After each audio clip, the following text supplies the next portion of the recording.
Okay, so here is our phase change example problem number 2.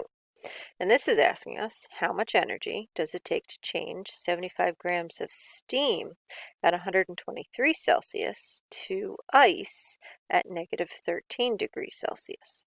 So what we have here is a cooling effect. So if you were cooling, technically you are drawing this way, where this is our temperature and this is our time. So this is our steam, and this is where we condense it. This is our water, and this is where we freeze it. And then this is where our ice exists. And again, for reference, let's put in our temperatures where things condense at 100 degrees Celsius and where they freeze at 0 degrees Celsius. So if we're starting at 123 Celsius, I'm starting about here, and I am ending at ice at negative 13 degrees Celsius, so ending about here. So again, I'm going to have 5 things to do. I'm going to have to cool down the steam. I'm going to have to condense the steam to water. I'm going to have to cool down the water the whole way. Then I'm going to have to freeze the water into ice. And then I'm going to have to cool the ice down to the appropriate temperature of 13 degrees. So any place where there is a plateau, I'm going to use the Q equals mc delta T equation. And since this is steam, I'm going to use the steam constant. Here, where it is a plateau, I'm going to use the Q equals m delta H of condensation equation. Then I'm going to cool down the water, mc of water delta T. And then I'm going to freeze my water to ice, so that's the delta H of solidification. And then, for number 5, I'm going to cool down my ice using mc of ice delta T. So again, make sure that you get the proper delta T's for these 2 major parts. So again, I'm cooling down the steam, condensing the steam to water, cooling the water from 100 to 0, freezing the water to ice, and then cooling the ice to negative 13 degrees Celsius. So if you are looking at these, we are traveling this way, the opposite way. Okay, so it's not really good to write it like that. It's better to write it like this so that you know that you are going forwards in time and not actually moving backwards in time.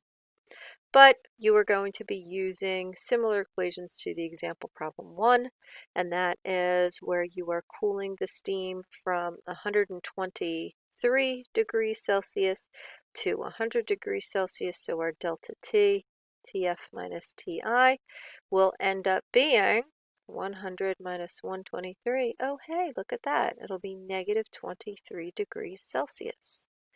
Okay, our delta H of condensation is negative 2256.9 joules per gram.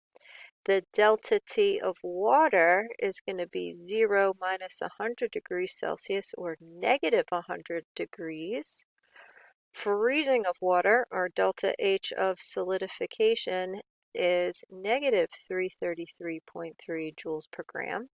And our delta H here is negative 13 minus 0, which is going to be negative 13. So what do you notice?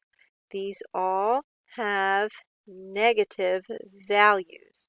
So it will show that energy is being lost. So if energy is lost, that means we are cooling down. Everything should agree. There shouldn't be a positive and a positive or a negative.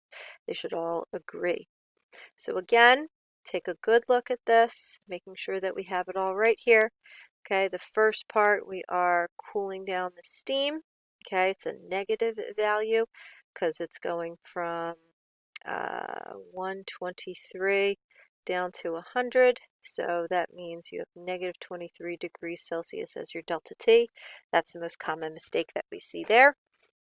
And then you have your delta H of condensation, negative 2256.9. You are going a negative 100 degrees for water, negative 333.3 for your heat of solidification, and then you are going from 0 to negative 13.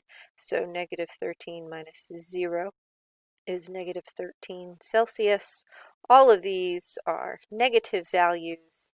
Add up all your negative values, all 5 parts together, negative 231,091 joules.